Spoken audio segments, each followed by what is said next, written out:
Assalamualaikum warahmatullahi wabarakatuh. Perkenalkan kami dari kelompok 3 dengan anggota Elva Hasna, Ina Kusuma Wardani, Dohan Aji Wibowo, dan Mikaul Kamila. Pada presentasi kali ini kami akan mengangkat tema tentang kompetensi. Adapun poin pembahasan dari presentasi kali ini ada 6. Yang pertama ada pasal 7, yang kedua ada pasal 8, yang ketiga ada pasal 9, yang keempat ada pasal 10, yang kelima ada pasal 11, dan yang terakhir ada pasal 12. Pasal 7 ini menjelaskan tentang ruang lingkup kompetensi. Adapun kompetensi yang diperlukan adalah: pertama, untuk ilmuwan psikologi, memberikan layanan dalam bentuk mengajar, melakukan penelitian, atau intervensi sosial dalam area sebatas kompetensinya, berdasarkan pendidikan, pelatihan, atau pengalaman sesuai dengan kaidah-kaidah ilmiah yang dapat dipertanggungjawabkan. Yang kedua, untuk psikolog dapat secara umum memberikan pelayanan psikologi yang sama dengan ilmuwan psikologi. Secara khusus, psikolog dapat melakukan praktek setelah mendapatkan surat izin praktek untuk memberikan pelayanan psikologi. Adapun kompetensi yang harus dimiliki ini berdasarkan kepada beberapa hal, di antara lain pendidikan, pelatihan, pengalaman terbimbing, konsultasi telaah, dan pengalaman profesional sesuai dengan kaidah ilmiah. Kompetensi tambahan pun perlu untuk penanganan masalah khusus seperti penanganan HIV/AIDS, kekerasan berbasis gender, atau orientasi seksual, dan lain sebagainya. Selain itu, ilmuwan psikologi dan psikolog perlu membuat langkah-langkah yang standar dalam menangani kasus-kasus atau area yang belum mempunyai pedoman yang baku guna melindungi pengguna jasa psikologi serta pihak terkait. Untuk contoh kasus dalam pasal 7 ini, kami mengambil kasus Deddy Susanto yang sempat viral di tahun 2020. Ini bermula atas keraguan salah satu kliennya yang meragukan tentang titel psikolog dan terapi psikologi yang dilakukannya. Setelah ditelusuri pendidikan validnya Deddy Susanto, maka dia masuk klasifikasi ilmuwan psikologi. Meskipun Deddy Susanto adalah doktor dalam bidang psikologi, namun menurut kode etik, terlebih lagi pasal 7 ayat 1 dan 2, dia tetap tidak berwenang dalam melakukan praktek psikologi.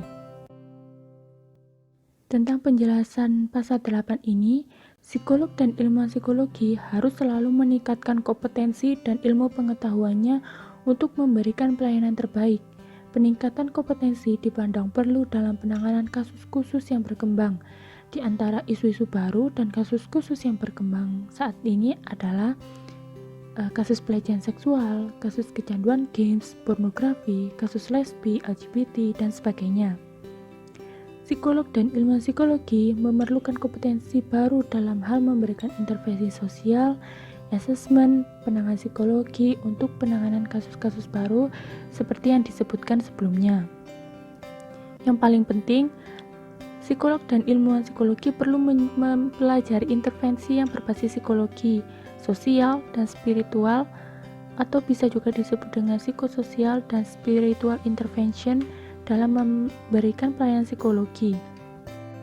Untuk contoh kasus pada pasal 8 ini, seorang psikolog setelah mendapatkan gelarnya dan kemudian dia membuka praktek, tapi dia tidak mau menambah pengetahuannya. Jadi psikolog tersebut hanya mendapatkan ilmunya dari tempat di mana ia mendapatkan gelarnya tersebut. Selanjutnya ada pasal 9, yaitu dasar-dasar pengetahuan ilmiah dan sikap profesional. Nah, teman-teman bisa lihat isi pasal tersebut.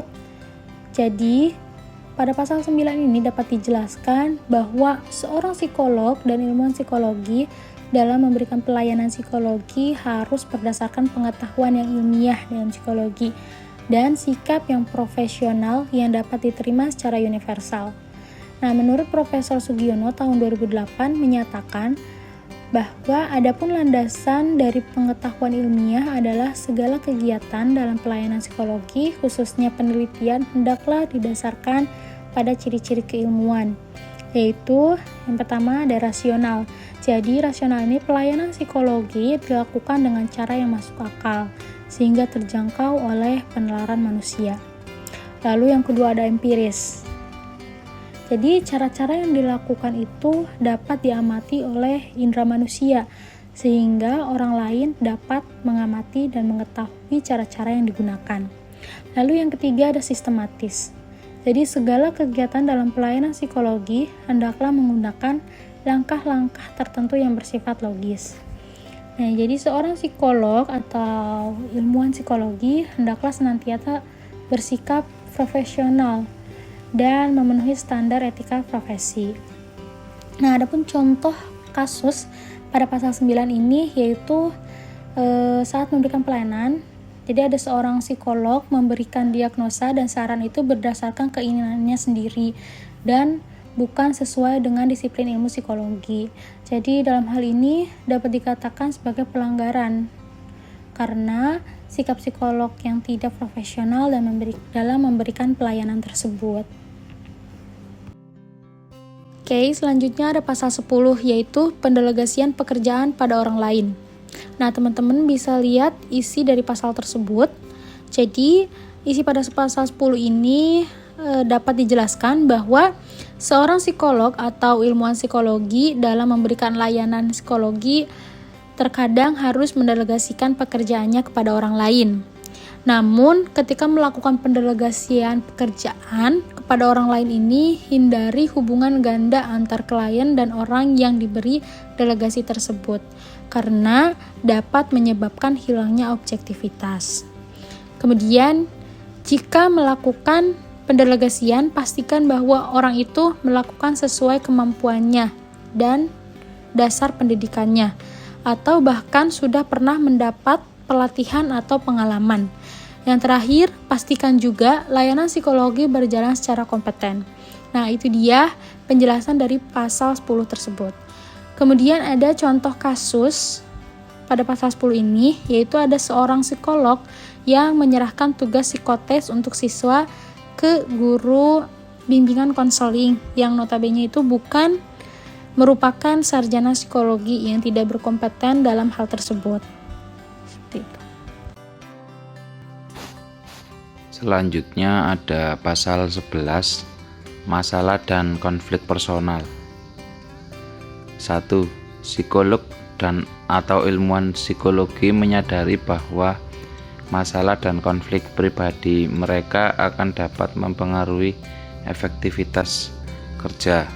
Dalam hal ini, psikolog dan atau ilmuwan psikologi mampu menahan diri dari tindakan yang dapat merugikan pengguna layanan psikologi serta pihak-pihak lain sebagai akibat dari masalah dan atau konflik pribadi tersebut. 2. Psikolog dan atau ilmuwan psikologi berkewajiban untuk waspada terhadap tanda-tanda adanya masalah dan konflik pribadi. Bila hal ini terjadi, sesegera mungkin mencari bantuan atau melakukan konsultasi profesional untuk dapat kembali menjalankan pekerjaannya secara profesional. Psikolog dan atau ilmuwan psikologi harus menentukan akan membatasi, menangguhkan atau menghentikan kewajiban layanan psikologi tersebut. Selanjutnya ada pasal 12, layanan psikologi dalam keadaan darurat. 1. Keadaan darurat adalah suatu kondisi di mana layanan kesehatan mental dan atau psikologi secara mendesak dibutuhkan, tetapi tidak tersedia tenaga psikolog dan atau ilmuwan psikologi yang memiliki kompetensi untuk memberikan layanan psikologi yang dibutuhkan. 2. Dalam kondisi sebagaimana dimaksud pada ayat 1, kebutuhan yang ada tetap harus dilayani. Karenanya, psikolog dan atau ilmuwan psikologi yang belum memiliki kompetensi dalam bidang tersebut dapat memberikan layanan psikologi untuk memastikan bahwa kebutuhan layanan psikologi tersebut tidak ditolak. 3. Selama memberikan layanan psikologi dalam keadaan darurat. Psikolog dan atau ilmuwan psikologi yang belum memiliki kompetensi yang dibutuhkan perlu segera mencari psikolog yang kompeten untuk mensupervisi atau melanjutkan pemberian layanan psikologi tersebut. 4. Apabila psikolog dan atau ilmuwan psikologi yang lebih kompeten telah tersedia atau kondisi darurat telah selesai, maka pemberian layanan psikologi tersebut harus dialihkan kepada yang lebih kompeten atau dihentikan segera. Sekian presentasi dari kelompok kami pada hari ini. Kurang lebihnya mohon dimaafkan, dan jika ada pertanyaan, silakan bisa untuk ditanya atau memberikan kritik dan saran. Terima kasih.